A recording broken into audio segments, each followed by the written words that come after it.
Hey guys, it's AP Gains here, and welcome back to the channel. Today we have a highly requested video, and it's Zeta priority for 2020. Today we're going to go over the 15 first Zetas you guys should get from the moment you start the game to the moment you end the game.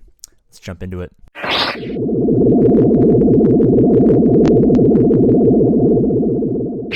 Alright guys, jumping into it, we have Josephine Bindos. That looks pretty bad, and this Zeta adds an ability to revive all defeated Jedi allies at 80% health with crit immunity for 5 turns. Now the reason I chose this as your number one Zeta priority is because on this channel we go over everything in terms of Grand Arena viability. In other videos we take into consideration other factors like cool characters and stuff like that. But for the most part, we go over Grand Arena viability, and when you're just starting at the game and you're trying to assign your very first Zeta, this is where you want to go, because this allows you to take over Grand Arena at the very early stages, because this allows your Jedi team to be revived, therefore making it a much more formidable defensive and especially offensive team. Now, this is also great for those new players who want to get ahead in Squad Arena, because getting ahead in Squad Arena early in turn allows you to get those resources, get those crystals, which will boost your efficiency in Grand Arena. Now, second, we have Queen's Will for Geonosian Brute Alpha, and this ability says at the start of the encounter, summon a Geonosian Brute who taunts for 1 turn. Now, you might be thinking, well, I know a couple of more Zetas that are more powerful than this Zeta, and I will agree there are other Zetas that are more powerful than this Zeta, but this list is specifically for those new players or mid-game players who want to know the order in which you should apply your Zetas, and probably the likely order in which you will get characters. Therefore, this list is not going to be a top 15 most overpowered Zetas. Otherwise, it would just all be legendary characters. So the reason I say this is your second Zeta for Grand Arena purposes is the Geonosian team is kind of hard to beat, especially at the early game, and therefore adding the taunt at the beginning makes this team so much more difficult to beat if you throw it on defense. Now, if you guys watch any of my Grand Arena videos, even up at 2 mil plus GP, throwing a Geonosian team in the back wall basically always prevents your opponent from full clearing you. And this is especially the case in the early game, when you basically need a strong Padme team to defeat even a weak Geonosian team. And if you guys take a look, I'm at 2+ mil GP, and I still haven't even bothered really gearing up or starring up. I have a 4-star Geonosian Brute Alpha, and it still does work for me. So that's why this Zeta is number 2 on our Zeta priority list. Alright, now for our third Zeta, about this time in the game, you should have just unlocked Padme. So I'd say of the 2 Padme Zetas, they're going to be in order, but I'm going to say Unwavering Courage, which I'll read the description. While they have protection up, light side allies resist all debuffs and can't be critically hit. Now, you'll notice in the next couple of Zetas and throughout this list, we're going to be building a strong Padme team. This team allows you to beat Geonosians when they're placed on your opponent's defense. If you look at my strategy, basically allowing you to destroy Geonosians without yours getting destroyed. So it's important to have a strong Padme team, and then this strategy transitions later, about 1.8 to 2 mil GP, in Grand Arena, to placing a strong Padme team on defense. So that's why I'm going to favor Zetas that are for the Padme team. So I like this one over the other ones simply because debuffs are annoying. That's pretty much it. Debuffs are annoying, so teams that apply a lot of debuffs like Geonosians won't really be able to do much because you'll get that protection up, and they won't be able to get those ability blocks and all that stuff. Of course, you know, what's his name? Sunfac likes to do his Dispel, but if your opponent is not super smart and doesn't place their Sunfac in the lineup accordingly, so he dispels before all the opponents can place all the debuffs, this has an extra bonus. But basically this just supercharges your team, and like I said, always a choice is going to be the next Zeta. This one just makes sure the protection up can't be prevented or dispelled, and increased to 40% if Padme is their leader. Now, I especially like this one because lots of people, like, let's say a Saj or someone, will try to dispel all of your protection up, which would prevent you from getting courage, and this Zeta just basically prevents that from happening. Alright, now speaking about Zetas in the Padme team, we have Righteous Fury for Jedi Knight Anakin. The ability description is, if Padme Amidala is an ally, she takes a bonus turn after each of Anakin's bonus turns. and he takes bonus turns when allies drop below 50%. So this goes really well together because let's say an ally drops below 50% health, he'll take a bonus turn, and then she'll take a bonus turn, allowing herself to either heal up that opponent who's under 50%, or do her kick or something to exploit maybe a turn order differential against the other team. So let's say, I don't know, you're facing a Darth Revan team or something like that, and you have Darth Revan really low, and he basically just destroys someone. Now you can take out that Darth Revan with the bonus hit from Anakin, and then maybe like a kick from Padme, as opposed to maybe HK or Basilisk on Fallen taking their turn before and wiping everyone out before you have an opportunity to basically deal out that damage. So it's a little fail-safe. You can use it in those two ways. So it's quite versatile and definitely a great Zeta to have. All right, now next I have On the Hunt for Bosk. The description is whenever an enemy suffers a debuff or resists, all bounty hunter allies recover 5% health and protection. Now the reason this Zeta is super useful, especially so early in our Zeta priority, is because this basically is the only way you can get Chewbacca unlocked. Especially at 6 or 7 stars, which are obviously better than 5 stars, and even without it, it's almost impossible to get him unlocked at 5 stars. So not only does this help gear you or get you into that Chewbacca race, and if you look at any of my guides for orders in which you should farm characters and stuff like that, you'll know that Chewbacca, CLS, Han Solo are definitely characters that you should go after early if you want to be effective in Grand Arena in the early to mid game. So I like this because of that viability. Also, if you use it as an offensive or defensive team, it allows you to get high banners on offense, which is important because especially at lower levels, it's basically just a banner race every single week, unless you employ my Geonosian strategy. And if you throw it on defense, it's just a pain in the butt to get around. Now next we have Battle Meditation for Grandmaster Yoda. This says gain Foresight for 2 turns plus 50% turn meter chance or gain chance, and additional plus 10% turn meter for each other living Jedi ally. Now personally, when I went through, this was like my second Zeta. I did it right after Jolie.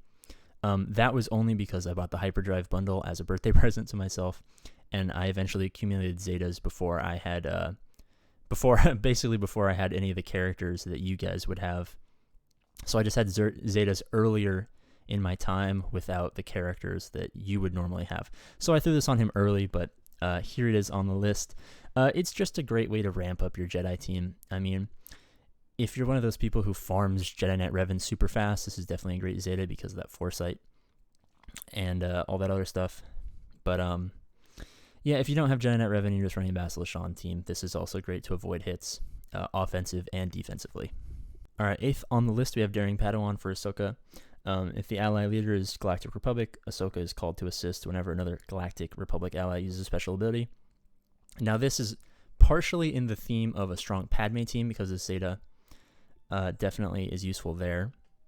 It also has limited use if you have...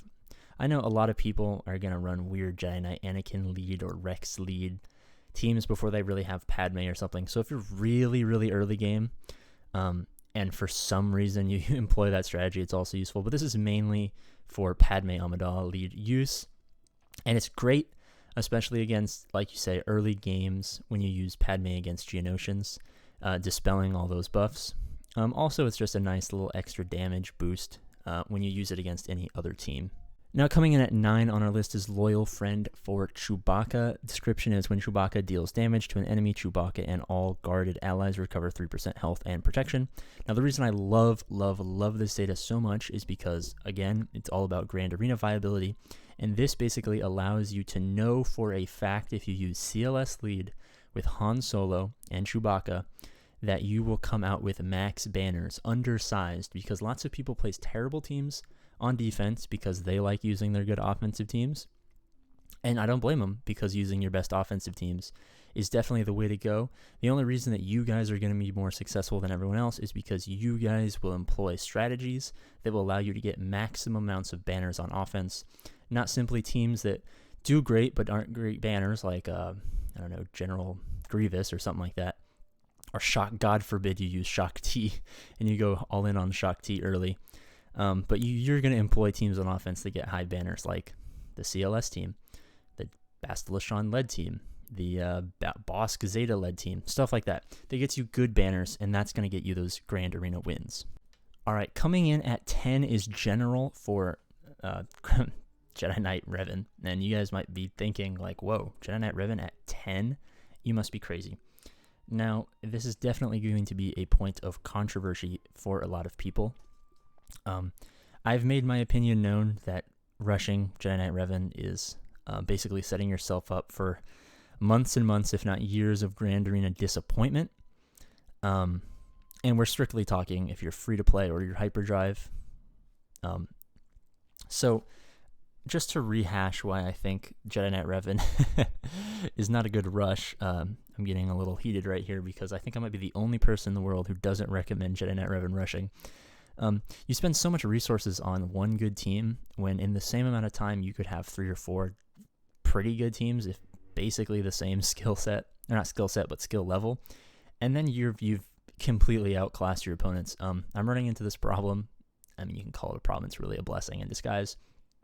I'm running into this in all of my Grand Arenas. Like, I've just set up my team in a way where I'm so much, for GP to GP, I'm so much better than all of my opponents that Grand Arenas aren't really I haven't lost a Grand Arena ever. I've lost two rounds, 3 actually. 2 of them I took a nap at noon and just missed them. One of them I forgot to place a ship team, so I was mathematically eliminated from possibly winning anyway.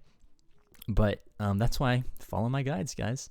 Anyway, let's get to the Zeta. Add whenever a Jedi ally attacks out of turn, they recover 20% of their max protection and deal 30% more damage. When a Jedi ally uses a basic ability on an enemy with the targeted enemy's max health by 10%. And this is stacking. Jedi allies begin the battle with tenacity up for 1 turn. Now it's a lot of stuff, and maybe you're like, oh, this is good. It allows you to do some more damage and all that stuff. But it's mainly good because you can take this team in against stronger teams, and it has a little bit more longevity in later battles taking 2.5 to 3 minutes. So the reason you'd use a Bastila Shan team, for example, is if you're completely outclassing your opponent, you want those guaranteed 60 or 61 or 62 or 63 banners, and you know for sure you have no problem winning. But General basically allows Jedi Knight Revan to punch up a couple weight classes and get high banners in those battles that are going to take super long against a Relic General Grievous, stuff like that. So that's why I like this Zeta so much, and following it in the 11th spot is Savior. Savior works normally, but gain critical hit immunity for 2 turns and take a bonus turn and dispel all debuffs on themselves. This is, to be fair, probably ranked too highly of a Zeta. I just kind of like the critical hit immunity because it gives you a chance, at least, of lasting a little bit longer after you're revived. And I don't have direct focus this high on the list because add buff immunity for 2 turns, which can't be dispelled. Increase their cooldowns by 1, which can stun the target. Early to mid game, not super important if you follow the strategies I lay out. You won't really need this. This is mostly for people who rush Jedi Knight Revan and they have nothing but Jedi Knight Revan. Those are the type of people who would get that Zeta. And kind of Savior, I just thought I'd throw it in there to humor the people who are going to come at me for my my undervaluing of Jedi Knight Revan. All right, next, I think 12th, if I remember correctly. 12th is going to be Merciless Massacre for Darth Vader. Now, previously, this Zeta didn't exist, so it's jumped on a lot of people's lists. I like it because Darth Vader is definitely my favorite Star Wars character. But all of that aside, all of that fandom from childhood aside, funny story, he's my favorite character because I saw Star Wars when I was really little, and I always thought that he was going to come kill me if I wasn't rooting for him. So when he played like Star Wars Monopoly, it'd always be the dark side. Because if you root for the dark side's not going to hurt you, right? That's what I thought. I was a real Darth Maul back in those days. Anyway, it goes over a lot, so I'm going to quickly read this. I'll give you the synopsis. Basically, it allows you to do more damage and attack everyone. You attack a person who has Merciless Target, and it allows you to gain 100% turn meter and attack again. You can either attack anyone or attack the next person with Merciless Target. Basically, you pop it. You pop your Force Crush on the strongest enemy, put some debuffs up. Then you attack everyone else, and by the time you finish attacking the last person, you can throw another Force Choke up on the enemy, and either your next turn or Let's say you have Emperor Palpatine lead, you'll be able to go again. I don't recommend Emperor Palpatine lead. So basically it allows you to just do a ton of damage in the very first turn. Couple that with the next Zeta on our list, 12, 13, I can count, Inspire Through Fear. Basically this just allows 25% turn meter reduction chance, which gives you a higher chance of going again for your opponent. Enemies immediately regain damage over time for 2 turns whenever damage over time expires while Darth Vader is alive. Now the reason this is great is because if you're doing raids or you're facing an opponent who's super strong, keeping those debuffs on them is awesome, because if you use your Culling Blade, it's going to do a ton of damage the more debuffs you have. So let's say you're facing a opponent who's super strong compared to you. You throw a bunch of debuffs on them, use your Culling Blade. I mean, at some points, my Culling Blade is doing like, I think I did a Sith raid, or not a Sith raid, a tank raid, and I was doing like 2 million damage on a Culling Blade. And I'm doing like 400,000 damage on a Culling Blade in Grand Arena. So that's why I personally rank Darth Vader Zeta so highly. All right, next is Shoots First, coming in at 14. Basically, allows you to attack again. 10% critical damage on the first time each... sorry, let me read that again, because it's like 3 in the morning. 10% critical chance, and the first time each turn Han uses his basic attack, he attacks again, dealing 50% less damage. Basically allows you to attack again. It's just increase a ton of damage, basically. It's also good if the enemy has Foresight. You get the Foresight out of the way. You're doing less damage on the second shot, but at least you're hitting him. So it's a great Zeta, especially if you want to just run CLS, Han, Chewie. You throw the Zetas on them. And yeah, you're way more effective, and you can get those banners. All right, coming in at our last 15th spot for orders in which you should get Zetas is Compassion is Weakness for Darth Traya. Now, if you're applying your 15th Zeta, you probably have Traya at least 5 stars. I personally recommend, this is going to seem counterintuitive to the whole plan, but if you get Traya early somehow, like you start off and you're in a great guild and you do all the raids earlier than the normal person, get this Zeta as soon as possible. This Zeta shoots up to number 1 in priority the second you unlock Darth Traya, pretty much. But the reason I have it at 15th is because for more normal players who go through a decent guild to an okay guild to a better guild to a good guild, you're not going to get Darth Traya that fast, but just keep that in mind. So basically it says when an enemy uses an ability outside of their turn, they take damage equal to 35% max health. This damage can't defeat enemies. When an enemy gains a buff outside of their turn, they lose 50% offense until the next turn. The reason this is so great is because Geonosians suck until you're late game. Early and mid game, you have so few options for defeating a strong Geonosian team that this Zeta basically just makes Geonosians completely garbage.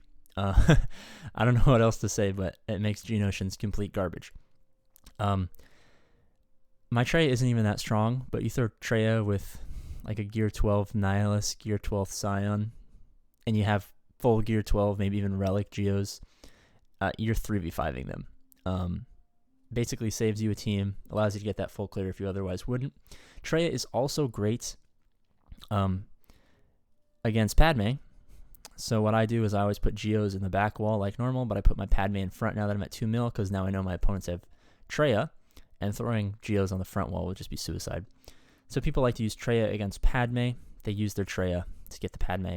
I mean, so far they haven't defeated my Padme ever, but let's say hypothetically they would, or they did, because that's what I do. When I see Padme on defense, I throw in a Traya, and then they've wasted their Traya against your Padme. They get in your back wall, they see Geos, and they're screwed. So just to recap, get this Zeta as soon as you can, but ideally, or not ideally, but usually it'll come in late, and that's why it's at number 15. Just to recap for all of you guys, Jolie, Brood Alpha, 2 Padme, Righteous Fury on Anakin, Bosk, Grandmaster Yoda, we got Ahsoka, we got Chewie. Throw however many, get General, throw any extra Zetas you want on Janet Revan if you're a fanboy, or if you just want to. Merciless Massacre, then whatever his leadership Zeta is. Shoots First, Compassion is Weakness. That is my order in which you should get Zetas as a new player in 2020. Thanks for watching.